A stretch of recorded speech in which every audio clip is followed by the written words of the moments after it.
Worksheet 10 आ गई है बेटा। क्लास 9th 27 जुलाई 2020 की वर्कशीट है और संडे शाम है, तो आज ही हम ये वर्कशीट भेज देती हूँ, मैं आपको अपलोड कर देती हूँ यूट्यूब चैनल पे, ताकि आप लोग शाम को जब आपके पास फ़ोन होता है तब ये कंप्लीट कर सकें। चलिए शुरू करते हैं वर्कशीट। तो यहाँ पर एक पैराग्राफ दिया गया है, गद्यांश दिया गया है। गद्यांश लिया गया है लासा की ओर क्षितिज भाग 1 से।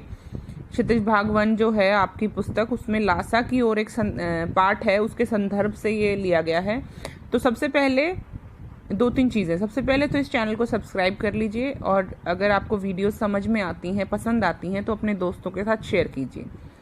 पाठ है लासा की ओर और क्षितिज का है पाठ। तो हम एक काम करते हैं, पहले हम पाठ की समरी पढ़ लेते हैं, पाठ का सार पढ़ लेते हैं, ताकि हमें आगे आने वाले जितने भी पैराग्राफ है, गद्यांश है, इस गद्यांश के सहारे जो हमें सिखाने की कोशिश की जा रही है कि हम ये पाठ पढ़ें और इस गद्यांश के प्रश्नों के उत्तर दें, तो वो हम कर सकें। चलिए शुरू करते हैं। पहले हम चलते हैं पाठ के सार की तरफ। ये पाठ लिखा है राहुल सांस्कृतायन जी ने। सांस्कृतायन जी का बहुत नाम है, राहुल जी का। तो उन्हीं के साथ हम पहले उनके परिचय को पढ़ लेते हैं, एक बार लेखक कैसे हैं और क्या करते हैं। इनका जन्म 1893 में ननिहाल गांव में पंधा, जिला आजमगढ़, यूपी में हुआ था। इनका मूल नाम केदार पांडे था। इनकी शिक्षा काशी, आगरा और लाहौर में हुई। सन 1930 में इन्होंने श्रीलंका जाकर बौद्ध धर्म ग्रहण कर लिया। सन 1963 में इनका देहांत हो गया। इनका प्रमुख कार्य थे मेरा जीवन यात्रा, दर्शन दिग्दर्शन, 22वीं सदी, वोल्गा से गंगा, भागो नहीं दुनिया को बदलो, दिमागी गुलाम और घुमक्कड़ शास्त्र। अब हम पढ़ते हैं इस पाठ का सार, जो पाठ हमें दिया गया है। पाठ है, इस पाठ में राहुल जी अपने पहली तिब्बत यात्रा का वर्णन किया है, जो उन्होंने 1929 से 30 में नेपाल के रास्ते की थी। क्योंकि उस समय भारतीयों को तिब्बत यात्रा की अनुमति नहीं थी, इसलिए ये यात्रा वह एक भिखमंगे की छद्मवेश में करते हैं, यानी कि झूठे बेस लेकर एक भिखमंगे का उस तरीके से जाते हैं। लेखक की यात्रा बहुत वर्ष पहले, जब फरी कलिंगपो का रास्ता नहीं बना था, तो नेपाल से तिब्बत जाने का एक ही रास्ता था। इस रास्ते पर नेपाल के लोग के साथ साथ भारत के लोग भी जाते थे। यह रास्ता व्यापारिक और सैनिक रास्ता भी था, इसलिए इसे लेखक ने मुख्य रास्ता बताया है। तिब्बत में जाति पाति छुआछूत का सवाल नहीं उठता और वहां औरतें पर्दा नहीं डालती हैं। चोरी की आशंका के कारण भिखमंगों को कोई घर में घुसने नहीं देता, तो अपरिचित होने पर भी आप घर के अंदर जा सकते हैं और जरूरत अनुसार अपनी झोली से चाय दे सकते हैं। घर की बहू या सास उसे आपके लिए पका देगी। तो यहाँ पर क्या है, भिखमंगों को कोई घर में घुसने नहीं देता, अपरिचित होने पर भी आप घर के अंदर जा सकते हैं। ये हमने पढ़ लिया। अब आगे चलते हैं। पर्यक्त चीनी किले से जब वह चले, ये जगह का नाम है, तो एक व्यक्ति जो 2 चिटे राहदारी देकर थोंगला के पहले आखिरी गांव पहुंच गए थे, जहां सुमति, जिसके थ्रू ये कहानी सुनाई गई, एक मंगोल भिक्षु हैं, राहुल का दोस्त पहचान, और भिखारी होने के कारण रहने को अच्छी जगह मिली। 5 साल बाद वे लोग इस रास्ते से लौटे थे, तब उन्हें रहने की जगह नहीं मिली थी और गरीब के झपड़ी में रहना पड़ा था, क्योंकि वे भिखारी नहीं बल्कि भद्र यात्री के वेश में आए थे। पहली बार जब वो आए थे तो अच्छे युवक बनकर आए थे। अगले दिन राहुल जी और सुमति जी को एक विकट डांडा थोंगला पार करना था। डांडे तिब्बत में सबसे खतरे की जगह थी। 16-17 हजार फीट ऊंची होने के कारण दोनों और गांव का नामो निशान न था। डाकुओं के छिपने की जगह और सरकार की नरमी के कारण यहाँ अक्सर खून हो जाते थे। चूंकि ये लोग भिखारी के वेश में थे, इसलिए हत्या की उन्हें परवाह नहीं थी, परंतु ऊंचाई का डर बना हुआ था। दूसरे दिन उन्होंने डांडे की चढ़ाई घोड़े से की, जिसमें दक्षिण पूर्व की ओर बिना बर्फ और हरियाली के नंगे पहाड़ दिखे और उत्तर की ओर पहाड़ों पर कुछ बर्फ दिखी। उतरते समय लेखक का घोड़ा थोड़ा पीछे चलने लगा। वे बाएं की ओर 1.5 मील आगे चल दिए। बाद में पूछकर पता चला लंकोर का रास्ता दाहिने की तरफ, और जिससे लेखक को देर हो गई और सुमति नाराज हो गए, परंतु जल्द ही गुस्सा ठंडा हो गया। वे लंकोर को एक अच्छी जगह पर ठहरे। वे जब तिंगरी के मैदान में थे, तो जो कि पहाड़ों से घिरा टापू था, सामने एक छोटी सी पहाड़ी दिखाई पड़ती थी, जिसका नाम तिंगरी समाधि गिरी था। आसपास के गांवों में सुमति के बहुत परिचित थे। वे उनसे जाकर मिलना चाहते थे, परंतु लेखक ने उन्हें मना कर दिया और लासा पहुंचकर पैसे देने का वादा किया। सुमति मान गए। उन्होंने आगे बढ़ना शुरू किया। उन्होंने सुबह चलना शुरू नहीं किया था, इसलिए वे कड़ी धूप में आगे बढ़ना पड़ रहा था। वो पीठ पर अपनी चीजें लादे और हाथ में डंडा लिए चल रहे थे।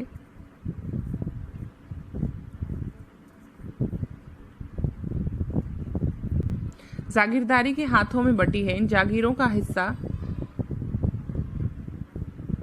यहाँ से शुरू करते हैं। सुमति के एक और यजमान से मिलना चाहते थे, इसलिए उन्होंने बहाना लेकर शेखर विहार की ओर चलने को कहा। तिब्बत की जमीन छोटे बड़े जागीरदारों के हाथों में बटी है। इन जागीरों का बड़ा हिस्सा मठों के हाथ में है। अपनी अपनी जागीर में हर जागीरदार कुछ खेती खुद भी करता है, जिसके लिए मजदूर उन्हें बेगार में मिल जाते हैं। बेगार मतलब बिना पैसे दिए। लेखक शेखर की खेती के मुखिया भिक्षु नमसे से मिले। वहाँ एक अच्छा मंदिर था जिसमें बुद्ध वचन की हस्तलिखित 103 पोथियां रखी थी, जिसे लेखक पढ़ने में लग गए। इसी दौरान सुमति ने आसपास अपने यजमानों से मिलकर आने के लिए लेखक से पूछा, जिसे लेखक ने मान लिया। दोपहर तक सुमति वापस आ गए। चूंकि तीरी वहां से ज्यादा दूर नहीं था, इसलिए उन्होंने अपना सामान पीठ पर उठाया और नमसे से विदा लेकर चल दिए। सुमिति का परिचय क्या है? सुमिति जिसको कहा गया है, यह लेखक को यात्रा के दौरान मिला, जो एक मंगोल भिक्षु था। उसका नाम लॉम्ज शेख था। इसका अर्थ है सुमति प्रज्ञ, यानी अतः सुविधा के लिए लेखक ने उसे सुमति कहना शुरू कर दिया, क्योंकि काफी मुश्किल नाम था। यह है इस पाठ का सार। अब हम आते हैं उस गद्यांश की तरफ जो गद्यांश हमें दिया गया है। गद्यांश पर जाने से पहले कुछ कठिन शब्द हैं जो बीच में आए थे, जो कि हमारी भाषा के शब्द नहीं हैं, दूसरी भाषा के शब्द हैं। डांडा ऊंची जमीन, थोंगला तिब्बती सीमा का एक स्थान, भीटे टीले के आकार का ऊंचा स्थान होता है। कंडे गाय भैंस के गोबर से बने उपले को कहते हैं। थुक्पा सत्तू और चावल के साथ मूली हड्डी और मांस के साथ पतली लेही की तरह पकाया गया खाद्य पदार्थ होता है। गंडा मंत्र पढ़कर गांठ लगाया हुआ धागा या कपड़ा होता है। भरिया भारवाहक होते हैं। देनी क्वस्तो स्पेनिश उपन्यासकार सार्वेंटेज के उपन्यास डॉन क्विक्जोट का नायक था। ये सब है इसके कठिन प्रश्नों के कठिन शब्द, जो शब्द हमारी भाषा के नहीं हैं, इसलिए शायद हमें कठिन लग रहे हैं। चले चलते हैं वर्कशीट की तरफ। तिब्बत में यात्रियों के साथ बहुत सी तकलीफें भी हैं और कुछ आराम की बातें भी। यहाँ जाति पाति छुआछूत का सवाल नहीं है, ना ही औरतें पर्दा करती हैं। बहुत निम्न श्रेणी के भिखमंगों को लोग चोरी के डर से घर के भीतर नहीं जाने देते, नहीं तो आप बिल्कुल घर के भीतर चले जा सकते हैं। चाहे आप बिल्कुल अपरिचित हो, तब भी घर की बहू या सासू को अपनी झोली में से चाय दे सकते हैं। वह आपके लिए उसे पका देगी। मक्खन और सोडा नमक दे दीजिए। यह चाय चौड़ी में कूटकर उसे दूध वाली चाय के रंग की बना के मिट्टी के टोंटीदार बर्तन में रख के आपको दे देंगी। यह है पैराग्राफ है गद्यांश उस पाठ का जिसका सार हमने अभी भी सुना। तिब्बत के लोगों की बड़ी विशेषता क्या है? तिब्बत के लोगों की बड़ी विशेषता है कि वो लोग जाति पाति छुआछूत यहाँ नहीं करते हैं और औरतें वहाँ पर्दा नहीं करती हैं। अगर बहुत निम्न श्रेणी के भिखमंगे ना हो और नॉर्मल अगर थोड़े ठीक ठाक भिखमंगे हों तो वो घर के अंदर भी जा सकते हैं और कहीं भी जाकर कुछ खाने को मांग सकते हैं और वो घर की औरतें उनको पकाकर दे देंगी। ये तिब्बत के लोगों की विशेषताएं हैं। तिब्बत में स्त्रियों का अतिथियों के साथ कैसा व्यवहार था? स्त्रियों का अतिथियों के साथ बहुत अच्छा व्यवहार था।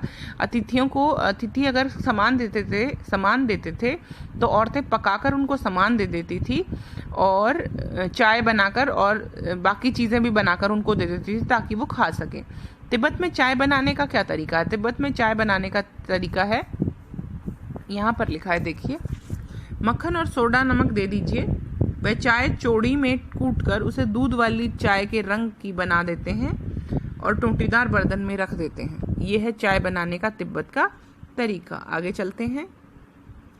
तिब्बत में भिखमंगों को लोग घरों के अंदर क्यों नहीं आने देते? चोरी के डर से। तिब्बत में भिखमंगों को लोग घर में इसलिए नहीं आने देते क्योंकि चोरी का डर रहता है, इसलिए वो घर में नहीं आने देते। तिब्बत में क्या क्या बुराइयां नहीं है? तिब्बत में बहुत अच्छी बातें। तिब्बत में एक तो जाति पाति नहीं है।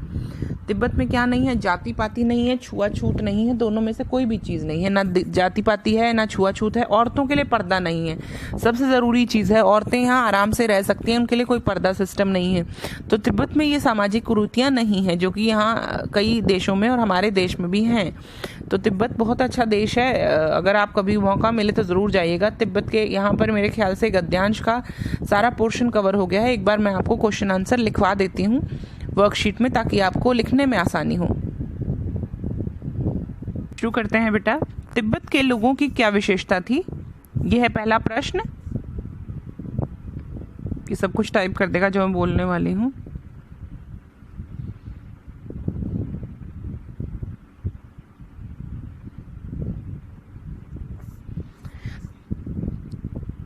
तिब्बत एक पहाड़ी क्षेत्र है। यहाँ पर रहने वाले लोग बहुत ही साधारण थे। यहाँ पर कोई भी सामाजिक कुरीतियाँ जैसे जाति पाति भेदभाव, छुआछूत और पर्दा प्रथा नहीं थे।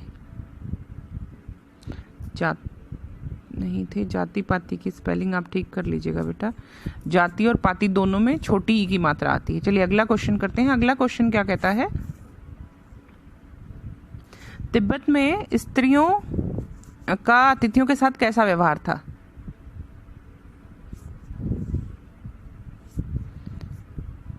तिब्बत में स्त्रियों के साथ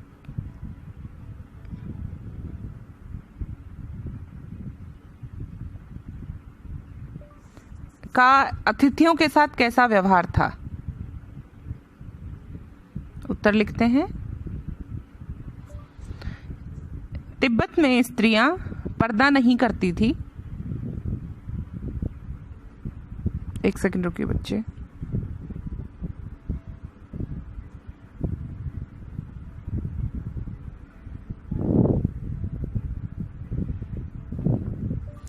तिब्बत में स्त्रियां पर्दा नहीं करती थी। अतिथियों का खाने पीने की व्यवस्था वो बेझिझक कर देती थी। कोई भी भिक्षु अगर उनको सामान देता तो वह पकाकर और चाय बनाकर उन्हें दे देती थी। ये प्रश्न का उत्तर हो जाएगा बेटा।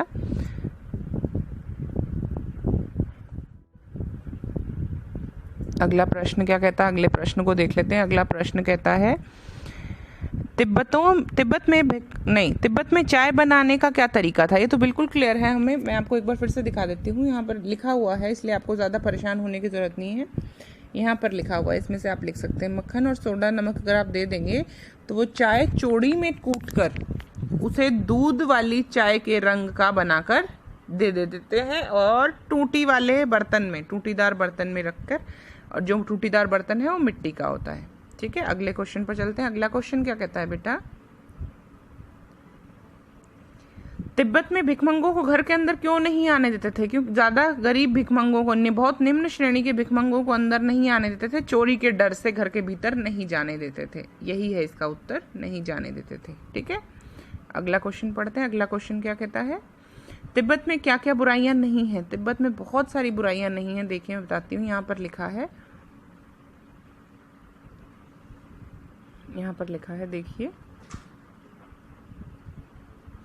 यहाँ जाति पाति छुआछूत का सवाल ही नहीं है और औरतों को पर्दा करने की कोई दिक्कत नहीं है। औरतें पर्दा नहीं करती हैं। औरतों को ऐसा कुछ फोर्स नहीं किया जाता है कि वो पर्दा करें।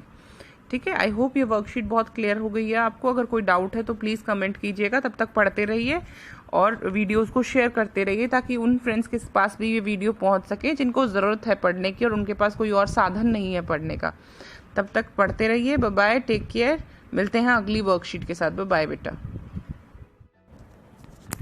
जाते जाते मैं आपको कुछ वर्कशीट के साथ छोड़कर जा रही हूँ जिसमें आपको एमसीक्यूज मिलेंगे, अलग अलग प्रकार के एमसीक्यू मिलेंगे, जिसमें आपको इसी के एमसीक्यू हैं, इसी पार्ट से संबंधित जिसको हमने अभी भी पढ़ा है। नेपाल के अतिरिक्त किस देश की चीज़ें नेपाल तिब्बत मार्ग से जाया करती थी?